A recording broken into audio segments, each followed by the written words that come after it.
tu recommandes vraiment l'immersion? Ah mais complètement.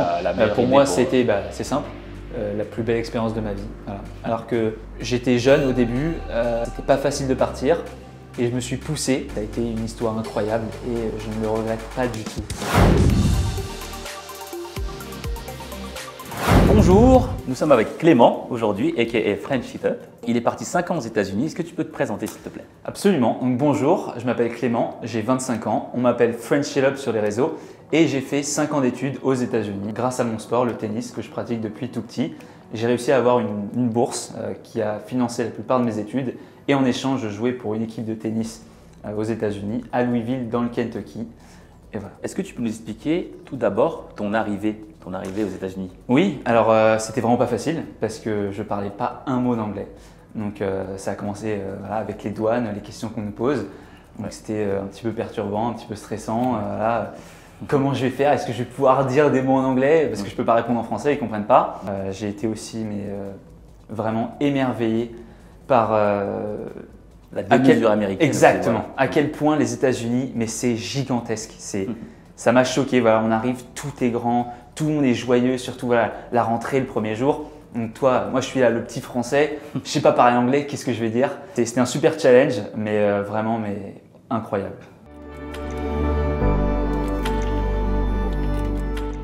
Donc c'est vraiment courageux de ta part d'avoir réalisé ce rêve de partir 5 ans aux États-Unis et on aimerait en savoir plus. Donc on va te poser des questions. Donc pour commencer, j'aimerais te poser une question. Quelles sont les expressions les plus utilisées aux États-Unis? L'expression qui me vient comme ça, qu'on entend le plus, c'est « Oh my God ». Là, celui-là, il est vraiment incroyable. Vraiment, à chaque fois qu'un Américain voit un truc un tout petit peu choquant, ils vont te dire « Oh my God ». Et là, tu es là, j'ai fait quelque chose. Oh my God! Oh my God! Wow! Exactement. Ensuite, le langage SMS, j'écris quelque chose, on m'envoie LMAO. Aucune idée de ce que ça veut dire. Ce qui veut dire en français MDR. Tout simplement. Tout simplement. Voilà, tout simplement.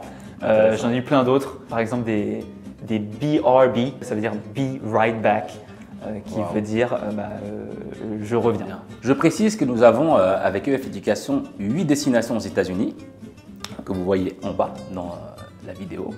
Donc n'hésitez pas pour toute information. Aux États-Unis, bien sûr, lorsque tu y vas et que tu parles avec des Américains, quels sont les mots français qu'ils préfèrent pour commencer?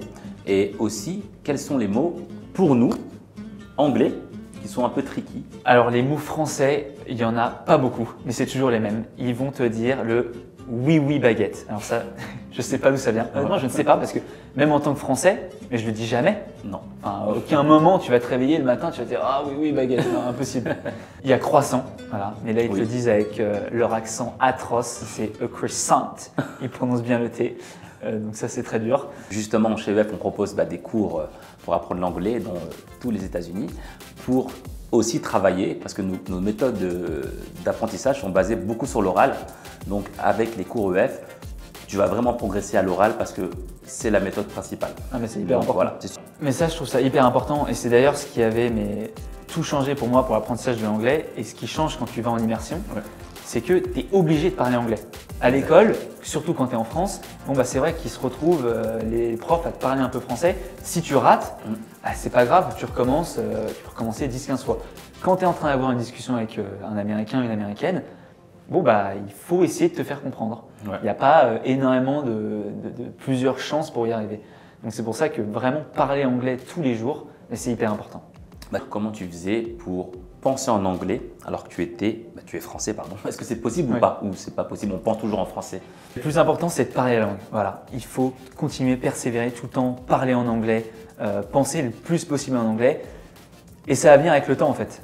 Il n'y a pas de secret, ça ne va pas arriver en un mois, mais c'est en travaillant, en pratiquant l'anglais. Et moi, je me retrouvais même à faire des rêves en anglais. Je me réveillais, je fais oula, ça y est, j'ai passé le next step. Ouais, c'est ça, c'est ce qu'on souhaite à tout le monde, hein, de pouvoir devenir bilingue et même de rêver en anglais. Qu'est-ce qui t'a donné l'envie de faire ces vidéos-là, les vidéos où tu parles un peu de ton expérience américaine? Ce TikTok en fait. Comme tu dis, ça a été de partager mon expérience américaine. Vraiment, Je partais de rien. J'ai commencé en mars 2021. Je me suis dit, bon, allez, c'est marrant ce concept TikTok parce que dans la pandémie, tout le monde a regardé. Je me suis mis à parler un peu des Américains. Les Français ont adoré, donc je me suis retrouvé avec des millions de vues. J'ai lancé, j'ai continué, donc j'ai construit ma communauté. Et voilà, ça se passe super bien.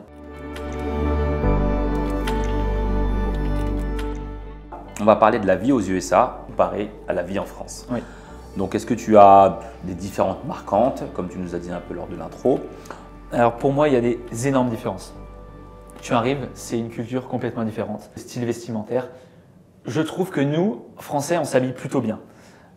Et quand tu arrives aux États-Unis, à l'école, à ton université, oh là tu vois chaussettes, claquettes, short, jogging, pull, capuche.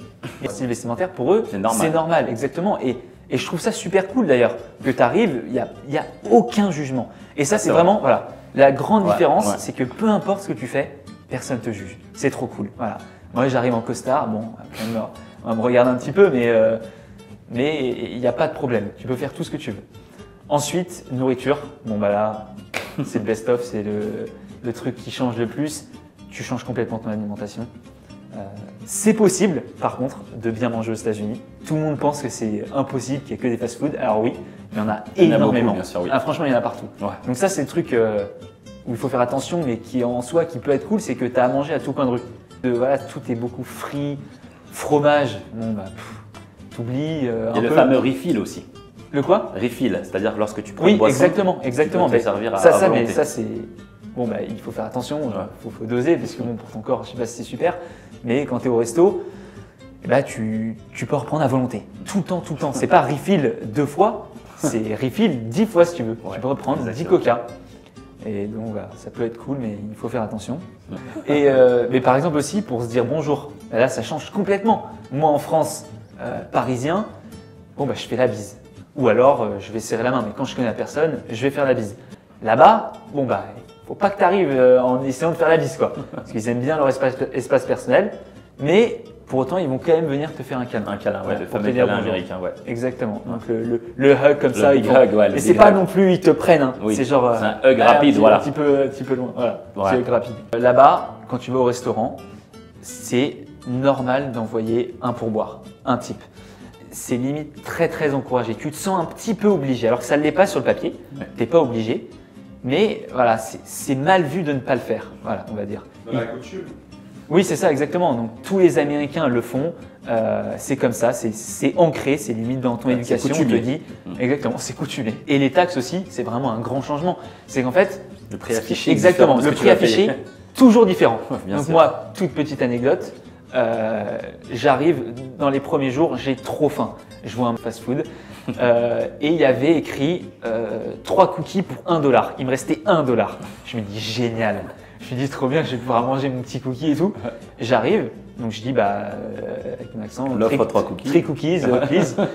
Et là, elle me donne les 3 cookies, elle me dit ça fera $1.06.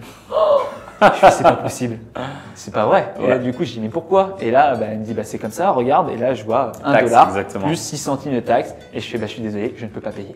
Et les cookies étaient là, tout chauds, j'ai pas pu les prendre. Est-ce que tu peux nous parler des small talks? Oui, alors vraiment, les small talk, c'est un truc complètement différent qu'on n'a vraiment pas en France. Je te donne un exemple. J'étais dans un magasin, je vais pour payer, et là, la caissière qui me dit Hey, how are you? Donc là, je dis I'm good, and you, pour être poli, parce qu'en France, tu donnes tout. Oui, et toi? Exactement. Et là, du coup, je dis oui, yes, I'm good, and you. Et là, elle me sort une histoire, yeah, I'm good, my family is doing well, my friend is studying over there. Là, je me dis, oh là, on est aussi proches, genre ça y est, genre on est meilleurs potes. Ouais. Et du coup, c'est ça la différence, c'est-à-dire que en France, on va pas s'arrêter forcément pour dire bonjour et parler C'est la conversation avec des inconnus. Exactement. Alors qu'aux États-Unis, tu te retrouves, tu dis bonjour, comment ça va, et t'es peut-être là pendant 2 heures. C'est une bonne chose, ils sont c'est une bonne chose, mais c'est génial. Mais il faut apprendre. Et c'est bon pour pratiquer aussi. Exactement. Super pour pratiquer l'anglais. Une autre question. On parle souvent du niveau géographique des Américains. Est-ce que tu peux nous en parler aussi? Il n'y a pas grand-chose à dire, honnêtement. C'est très simple. Ils connaissent pas la géographie. On a pensé que je pouvais conduire jusqu'à Paris. Voilà. On m'a demandé, tu rentres quand? Et je dis, je rentre le 15 juin, truc, machin. Ah, et tu conduis? Voilà, c'est assez dur. C'est qu'en fait, ils n'ont pas de cours de géographie. C'est-à-dire que quand tu es jeune, c'est une option de prendre la géographie. Ok. Alors que nous, c'est obligatoire en France, on est obligé. Oui, tout le cursus scolaire. Tout le cursus scolaire. Et aux États-Unis, ben non, c'est une option. Donc, on a quand même qui prennent. Mais par contre, ils connaissent beaucoup la géographie de leur pays. Je viens de dire encore eux. Un grand pays. Nous, on connaît nos régions. Un grand pays. Mais franchement, au-delà des États-Unis, ben, ça s'arrête là.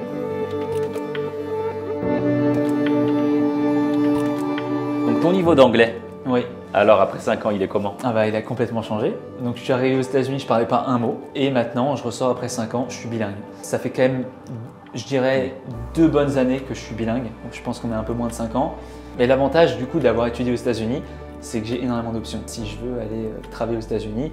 Et en plus, j'ai un master donc en France qui est valable. Et je suis bilingue, donc pour les boîtes, ça c'est super. Pour l'instant, je reste en France, à Paris, mais il n'y a pas encore de plan pour mon futur proche, on va dire. Super, super. Donc tu recommandes vraiment l'immersion? Ah mais complètement. La meilleure pour idée moi, c'était, c'est simple, la plus belle expérience de ma vie. Voilà. Alors que j'étais jeune au début, j'avais ma famille en France, c'était pas facile de partir et je me suis poussé et voilà, ça a été une histoire incroyable et je ne le regrette pas du tout. Donc vraiment, si vous voulez apprendre l'anglais, partir en immersion, il n'y a rien de mieux. Merci à toutes et à tous d'avoir participé à cette émission On Air. On remercie Clément. Et merci, c'était un plaisir d'être là. Toi aussi, tu veux étudier aux États-Unis pour apprendre l'anglais, n'hésite pas à contacter EF. On a de nombreux conseillers qui sont là, sans rendez-vous disponible sur toute la France. Exactement. Merci beaucoup. Merci à toi. Au revoir. Ciao, ciao.